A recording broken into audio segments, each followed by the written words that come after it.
everyone. Parents, grandparents, families, friends, thank you for taking the time out to be here with us.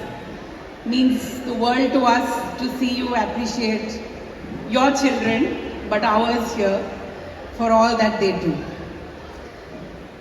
The annual report was, it was very moving for me, myself, to see, though I've been through all of those, to say that we've actually done so much in a year. It's nice to see how we've managed to balance this and that. It's not that we have done only co-curriculars, or it's not that we have only been global. It's not that we've only immersed our children in service, but we've tried our best to bring all of that together and find a balance. And I think that balance is probably the true spirit of harmony that we are looking for. And somehow for me this time, I thought Harmonia Numerorum as harmony in math somehow spoke to me, though it usually never does. I'm a teacher of English and theory of knowledge. Our correspondent is not a teacher of math, but is a very passionate math person. And because he's so passionate about it, he takes some classes for our IB students in his office, after school. So we tried telling him, sir, you have a very busy schedule and you really don't need to waste your time on this.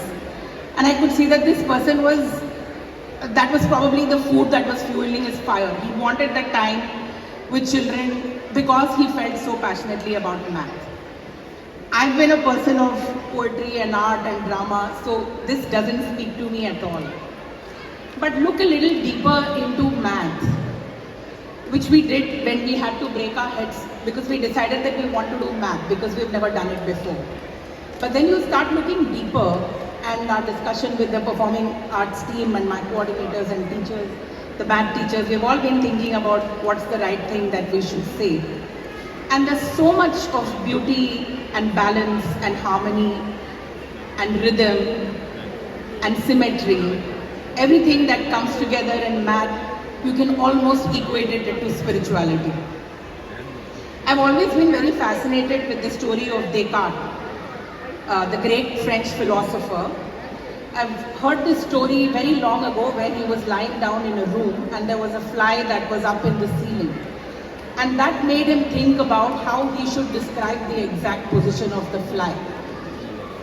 And there he starts thinking about the position as an X and a Y axis which come together, and thus was coordinate geometry born. So what was needed to trigger that discovery of coordinate geometry?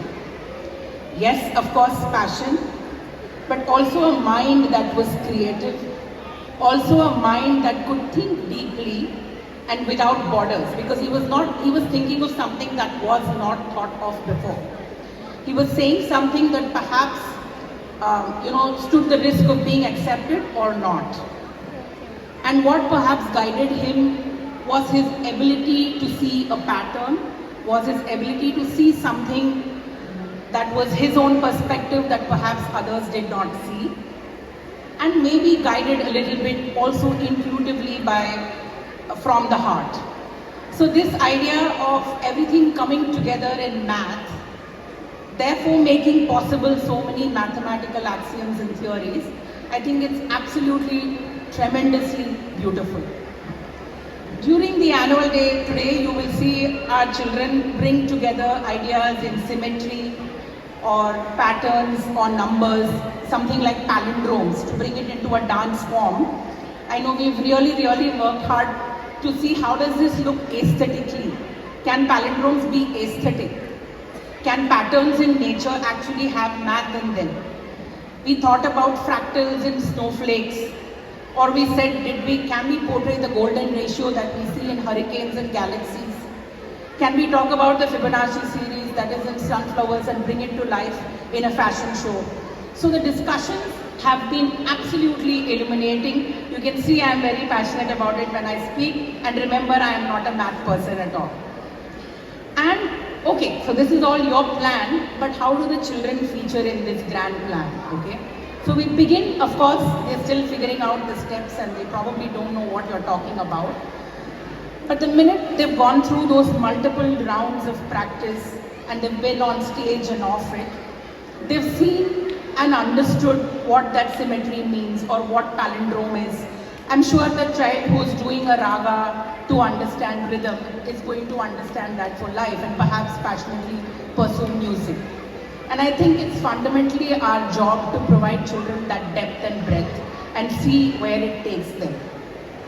So that's been the journey of this annual day. We've also tried to do some crowd work kind of stuff, which means we will ask you to do something and you will respond. Please respond for the children because they are hoping to see you respond. They came to us in front to say, please answer when we ask questions. It will be really nice if you as parents do that. I will certainly be cheering the loudest and I'm sure you will be no less. Thank you very much and have a wonderful evening.